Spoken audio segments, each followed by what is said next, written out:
Disasters can strike when we least expect them, whether it's a natural calamity, power outage, or an emergency situation. Are you truly prepared? In today's video, we're diving into the 15 survival essentials everyone must keep before disaster strikes. These are the must-have items that could make all the difference when it comes to keeping you and your loved ones safe, secure, and ready for anything. From life-saving tools to practical everyday items, we've got you covered with tips to build your ultimate survival kit. But before we jump in, make sure to hit that subscribe button and turn on notifications so you never miss out on more life-saving tips, survival hacks, and preparedness guides. Let's get started, because when it comes to survival, it's always better to be safe than sorry. 1. The cornerstone of survival: securing your water supply. When contemplating survival, the most critical element to consider is water. It is the absolute foundation of human life, and its absence is felt far more rapidly and severely than the lack of any other resource. While a person can survive for weeks without food, the human body can only last a few days without water. Dehydration sets in quickly, leading to impaired cognitive function, fatigue, organ failure, and ultimately death. This makes securing a reliable and safe water supply the #1 priority in any preparedness plan. The general recommendation is to store at least 1 gallon of potable water per person per day. A 2-week supply, therefore, translates to 14 gallons per person. This amount accounts for both drinking and basic sanitation needs, such as brushing teeth or washing hands. For a family of 4, this means having 56 gallons of water stored and accessible at all times. For many people, especially those living in apartments or smaller homes, storing such a large quantity of water can seem daunting. However, it's important not to let perfect be the enemy of good. Starting small is a completely valid and effective strategy. Even securing a few gallons can buy you precious time in an emergency, allowing you to assess the situation and make your next move. You can begin by purchasing a few cases of bottled water on your next grocery trip, or filling a few clean, food-grade containers. The key is to start building your supply gradually. Store your water in cool, dark, and accessible places. Avoid areas with direct sunlight, which can degrade plastic containers and promote algae growth. Good locations include a basement, a closet, or under a bed. It's also wise to rotate your water supply every 6 months to ensure freshness. Simply use the stored water for cooking or drinking, and replace it with a fresh supply. Beyond just storing water, you must also have a plan for treating it. In many disaster scenarios, your stored supply might run out, or you may need to source water from an untested location, like a river, lake, or even a rainwater collection system. Consuming untreated water is incredibly risky, as it can contain harmful bacteria, viruses, and protozoa that cause debilitating illnesses like cholera, dysentery, and giardia. Thankfully, there are numerous effective water treatment methods available. Portable water filters, such as the Sawyer Squeeze or Life Straw, are lightweight, effective, and perfect for a bug-out bag. For home use, a larger countertop model like a Berkey filter can purify large volumes of water for your entire family. Another reliable option is water purification tablets or drops, which use chemicals like iodine or chlorine dioxide to kill pathogens. They are small, have a long shelf life, and are simple to use. UV pens offer a high-tech solution, using ultraviolet light to neutralize microorganisms in seconds. In a true last resort situation, household bleach can be used to disinfect water, but this method requires extreme care. You must use regular, unscented chlorine bleach, and follow precise measurement guidelines, typically a few drops per gallon to avoid poisoning. Having multiple methods for water treatment creates redundancy, ensuring you can produce safe drinking water no matter the circumstances. 2. Fueling for resilience: building a strategic food stockpile. After securing your water supply, the next pillar of preparedness is food. While the body can endure longer without it, a lack of adequate nutrition will quickly deplete your energy, impair your judgment, and crush morale. In a crisis, you will need physical and mental strength, and that comes directly from the calories you consume. A good starting point is to stockpile enough food to provide at least 1,500 to 2,000 calories per person per day. For a 2-week emergency period, this adds up to a minimum of 21,000 to 28,000 calories per individual. This may sound like an enormous amount, but building a robust food supply is more manageable than you might think. The most effective approach is to combine long-term specialized survival food with everyday shelf-stable items you already buy. Freeze-dried meals from prepper-focused brands have an incredible shelf life, often lasting 25 years or more. They are lightweight and only require hot water, making them an excellent core for your emergency supply. However, you should supplement these with familiar foods from your local grocery store. This makes stockpiling more affordable and ensures you have food you genuinely enjoy eating. Think about items with a long shelf life that require little to no cooking. Canned goods are a classic for a reason. Canned meats, fish, vegetables, and fruits are packed with nutrients and can be eaten straight from the can. Other fantastic options include pasta, rice, beans, lentils, oats, peanut butter, honey, and protein bars. These are calorie-dense, easy to store, and versatile. A smart strategy is to practice the one for now, one for later method during your regular grocery trips. If you need a jar of pasta sauce, buy 2 and put 1 in your emergency stash. This allows you to build a substantial supply over time without a massive upfront investment. When building your stockpile, it's crucial to think beyond mere calories. Consider the specific dietary needs and preferences of your household. Do you have family members with allergies or food sensitivities? Are there infants who require formula or toddlers who are picky eaters? A crisis is not the time to discover that your child refuses to eat canned tuna. Stock foods that your family will actually consume. Morale is a huge factor in survival situations, and having familiar comfort foods can provide a significant psychological boost during a stressful time. Include items like coffee, tea, powdered drink mixes, crackers, and hard candies. Before you commit to stocking up on a particular food, especially specialized survival meals, buy a single packet and test it. Make sure it's palatable to you and your family. Finally, remember that preparation matters.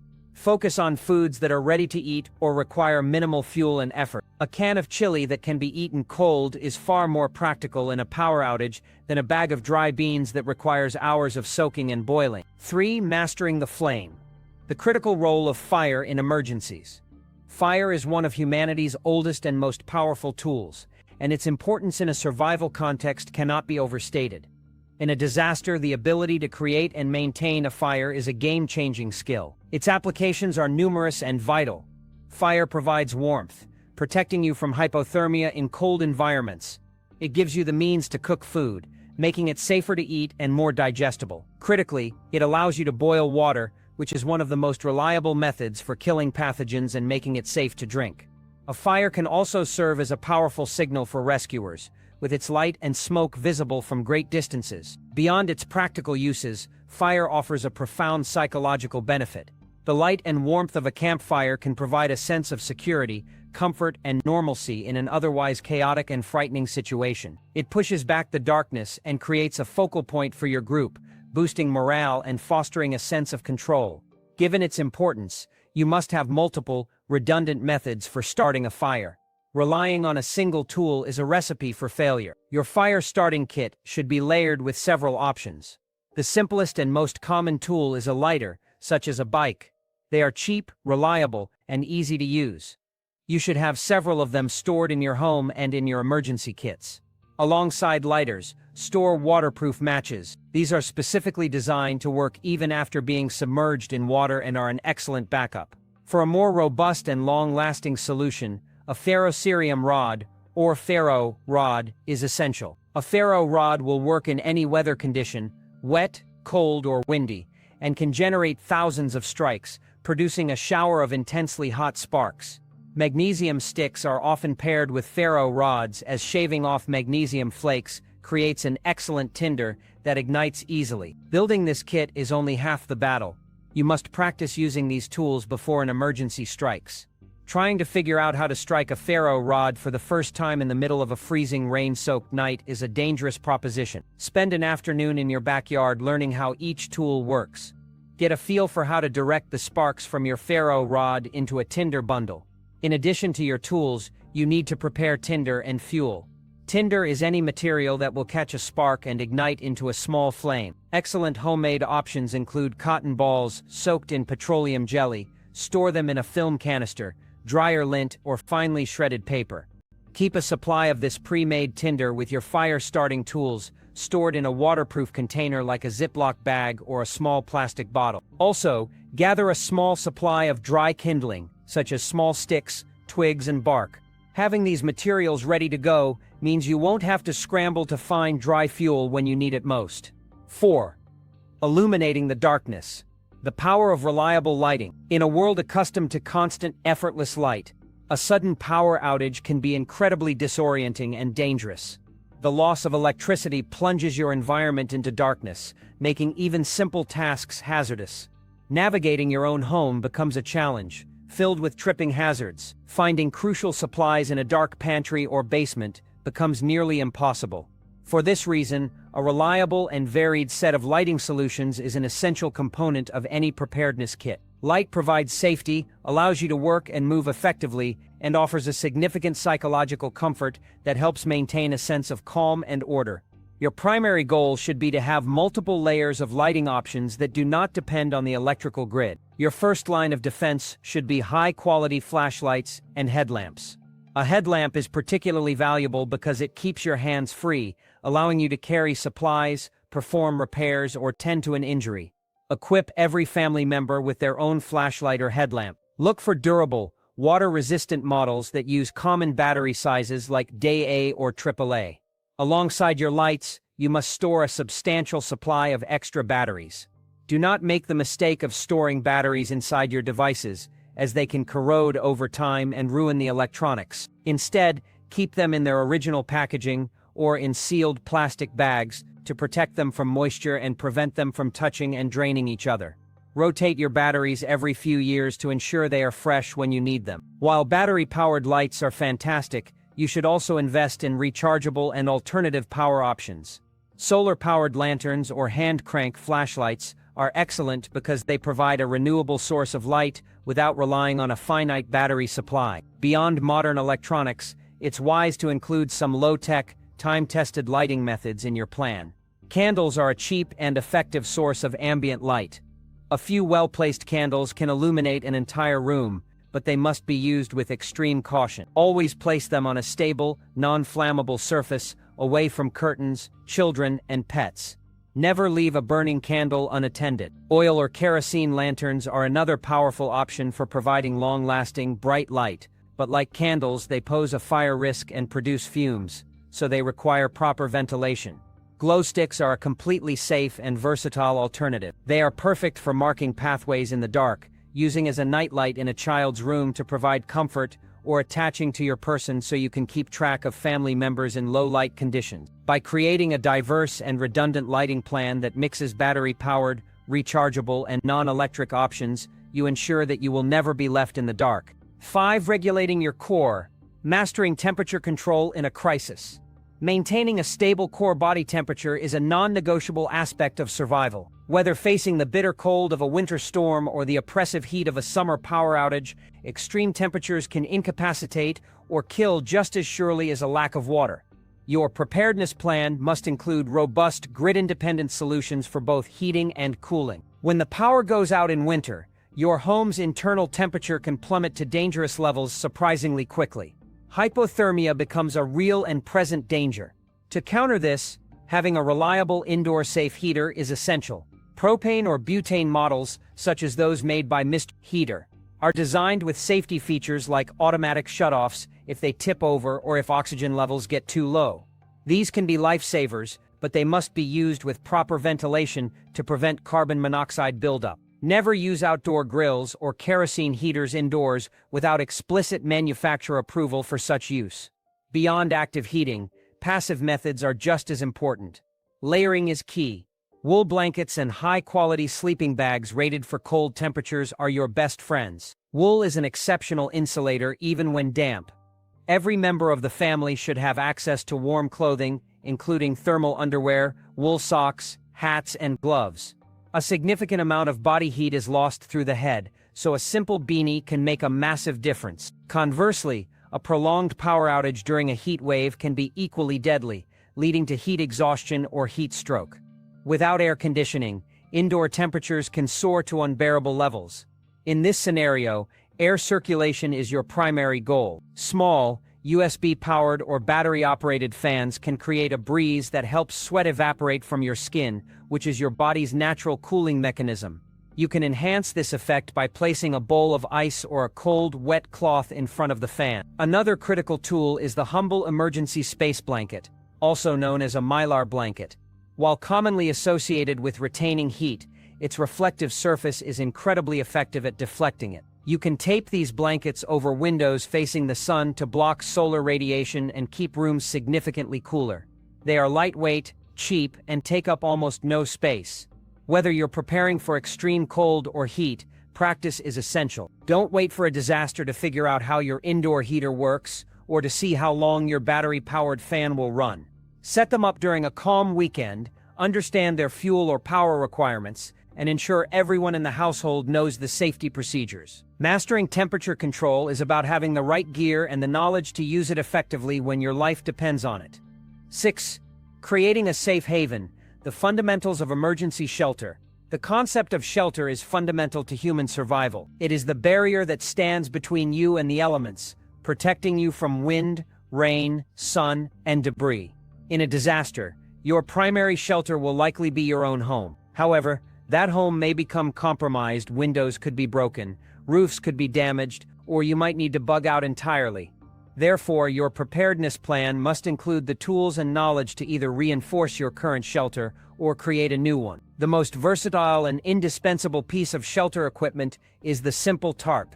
A good quality heavy-duty tarp is a survival multi-tool.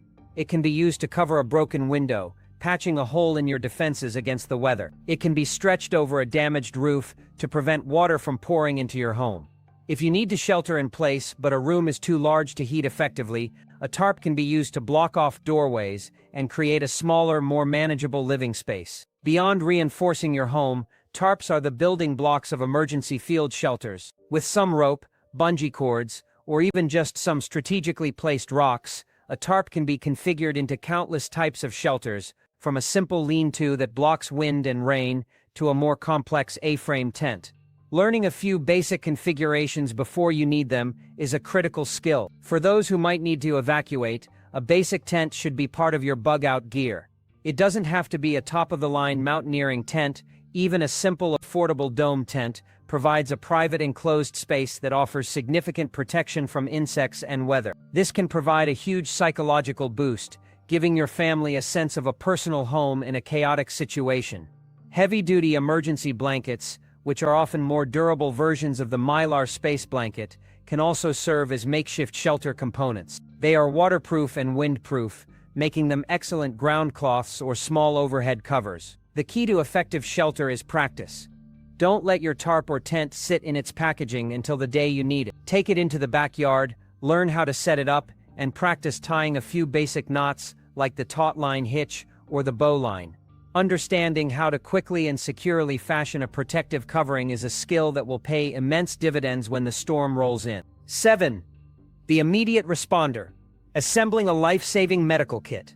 In the aftermath of a disaster, emergency services can be overwhelmed, and response times can stretch from minutes to hours or even days. In these situations, you are your own first responder. The ability to handle common injuries and medical emergencies is not a luxury. It is a core survival necessity. A minor cut can become a life-threatening infection, and a simple fall can result in an injury that requires immediate stabilization. Building a comprehensive medical kit and knowing how to use it is one of the most important steps you can take to protect your family.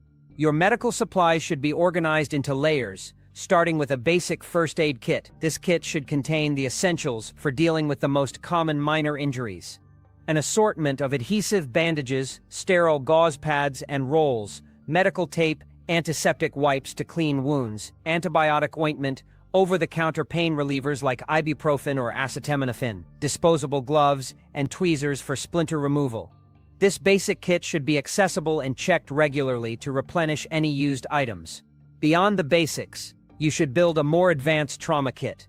This is for treating more serious injuries that could occur during a significant event. This kit should include items like a commercial tourniquet and the training to use it correctly, hemostatic gauze to control severe bleeding, chest seals for penetrating torso injuries, a splint for stabilizing broken bones, instant cold packs for swelling, and a CPR face shield. A detailed first aid manual is a crucial component of this kit, as it can guide you through procedures when you are under stress.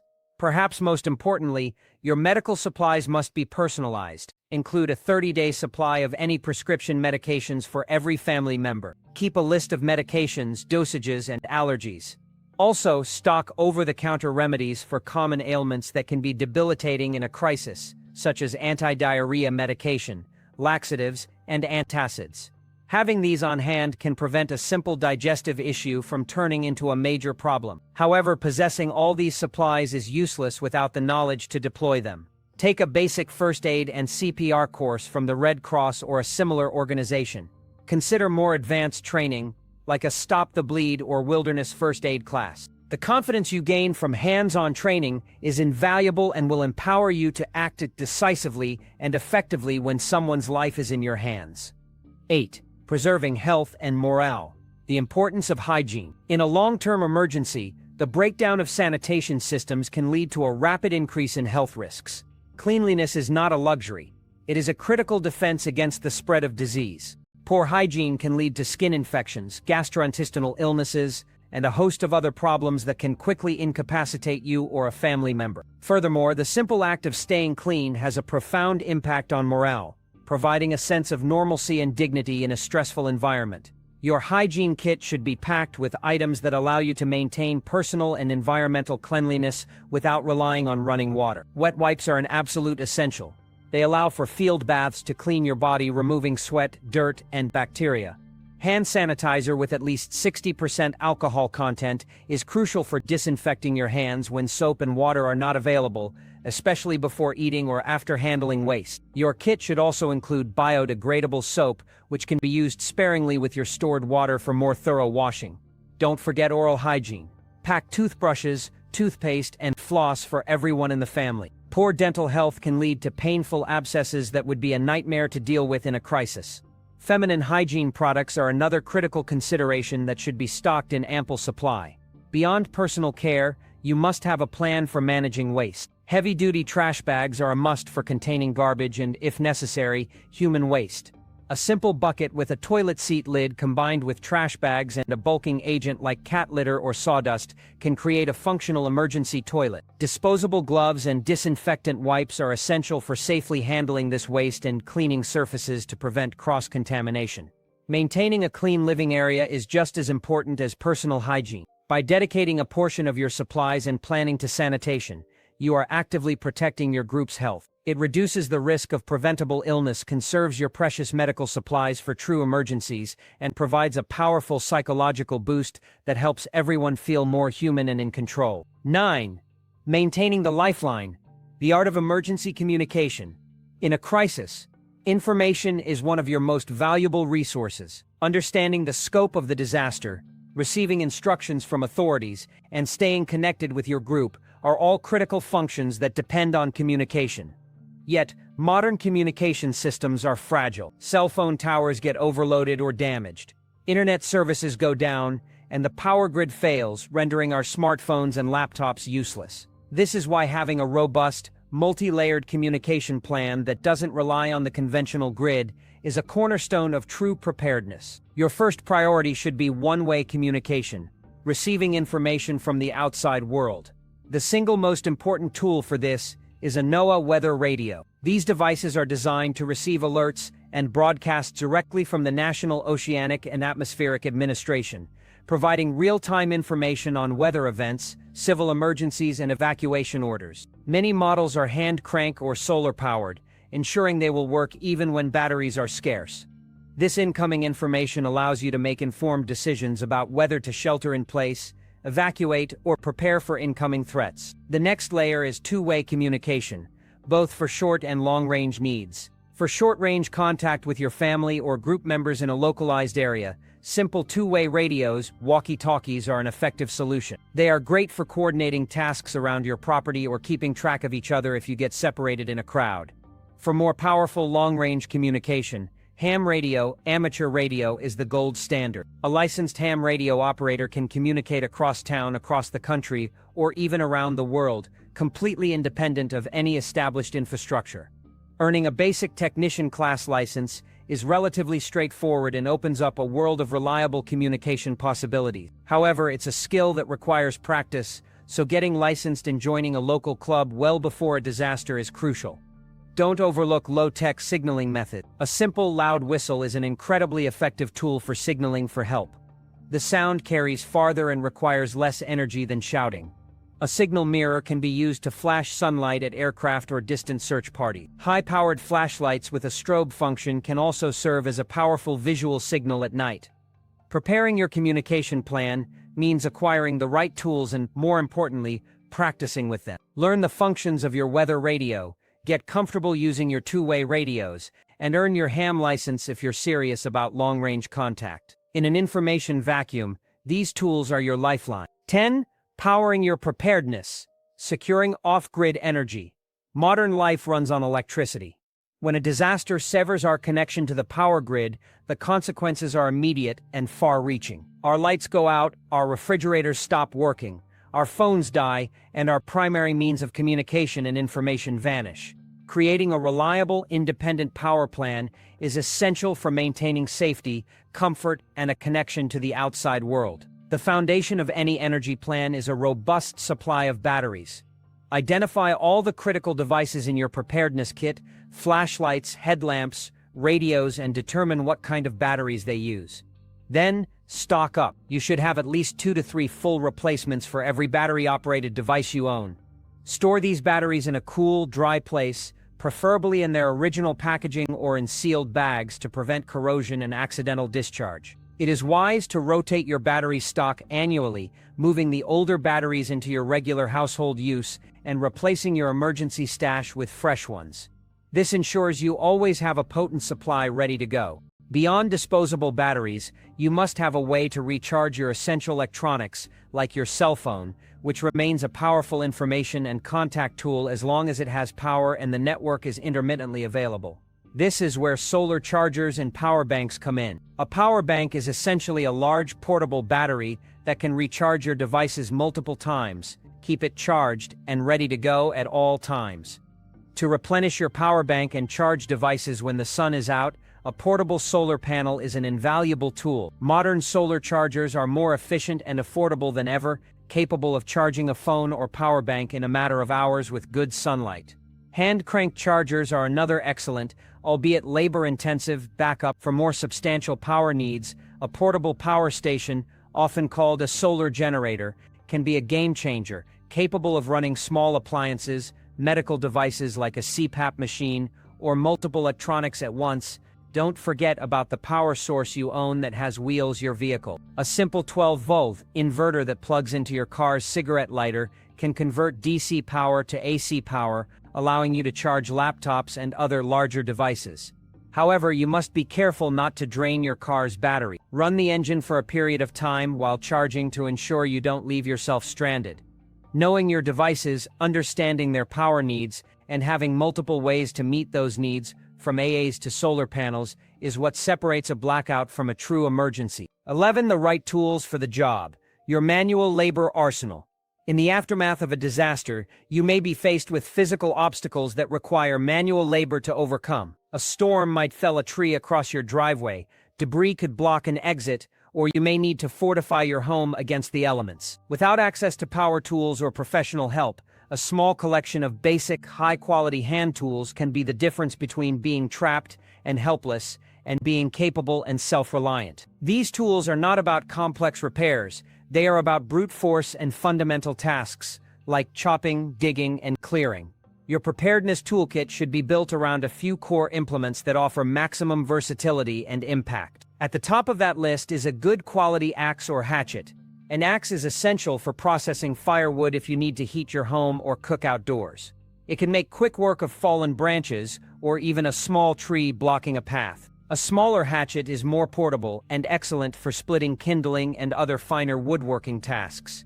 Paired with this should be a sturdy, full-size shovel. A shovel is critical for countless tasks: digging a fire pit, clearing a path through snow or mud, managing sanitation by digging a latrine, or even putting out a fire with dirt.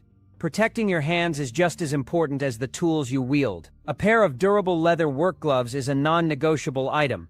In a disaster scenario, a deep cut, splinter, or series of blisters on your hands can be a debilitating injury that is difficult to treat and prone to infection. Gloves allow you to work harder and more safely for longer periods. In addition to these core items, a few other tools can prove invaluable.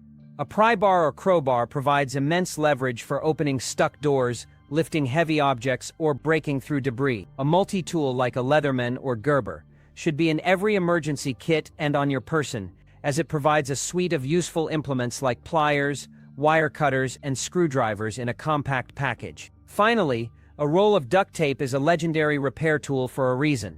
Its uses are nearly limitless, from patching a tarp to splinting an injury. Owning these tools is the first step, but you also need to ensure they are maintained. Keep blades sharp and handles in good condition. Having a robust set of manual tools empowers you to physically shape your environment, solve problems, and ensure your safety when no one else can. 12. Guarding your mind. The strategy for mental fortitude. While we often focus on the tangible aspects of survival, water, food, tools, the single most critical factor in overcoming a prolonged crisis is mental health. Fear, anxiety, boredom, and hopelessness can be more dangerous than any physical threat. Emotional and psychological resilience is not something that just happens. It must be cultivated and planned for with the same seriousness as your food and water supply. A primary enemy in a long-term shelter-in-place scenario is a lack of stimulation. The sudden absence of work, school, and digital entertainment can create a void that is quickly filled with stress and worry. You must proactively pack for this mental downtime. Assemble a morale kit filled with non-electric forms of entertainment. Board games, playing cards, and puzzles are fantastic for engaging the family and fostering a sense of teamwork and fun. Books are a classic for a reason, offering an escape and a way to pass countless hours. For children, having coloring books, crayons, and simple toys can make a world of difference, providing them with a comforting and distracting activity.